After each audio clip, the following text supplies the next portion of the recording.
So one of the hardest things to really conceptualize is the post-operative side of rehab, because you have someone coming in and they're now fixed, right? The doctors have done a phenomenal job. The surgeons have gone in and they've fixed the issue, whether it's a shoulder, a rotator cuff that's been torn, or a knee that's been replaced, or a hip that's been replaced. The thing that was wrong, the issue at hand, has now been fixed. However, your body doesn't know how to function with this new feature, right? Whether it's something that's been repaired or something that's been completely replaced, your body doesn't know how to move in space and it doesn't understand what's happening. And you have these inflammatory cascades happening where, your body's reacting to, wow, I'm now okay. And so it's a difficult journey. Part of it is trying to figure out, what, when, and how I can progress a patient when it comes down to PT, because we've got to understand what was done, how it was done, and how long it's going to take your body to understand what was done, and then teach it to move with its fixed part.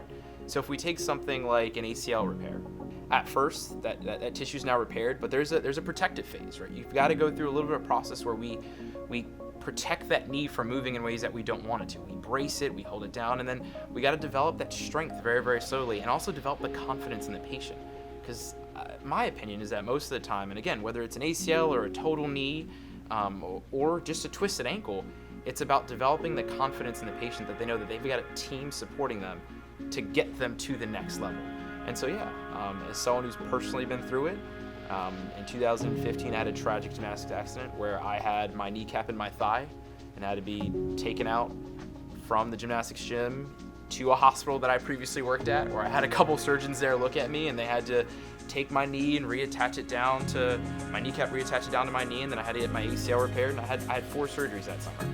And so I had to personally go through being in a wheelchair, then a walker, then crutches, and kind of progressing all the way through the entire process. And it was tough. It was tough because as soon as I thought I was better and my PTs were pushing for me and my docs were working with me, I had to start the whole thing over again after the next surgery. It made me realize at that point as a grad student in PT school, and now as a PT, that there is a large component to the whole process that's really a psychological component, but also a physiological component. And so it took a village to get me back. And so we try to offer the same thing to our patients. It's not just me as a physical therapist, it's not just my colleagues and my team that's working together to get our patients back, but it's the physicians, it's the nurses, it's the PAs, it's the med techs, it's everyone, it's the front desk staff coordinating to make sure that they can come in. That we're lucky that in that post-operative process we have a complete approach to get people back on their feet.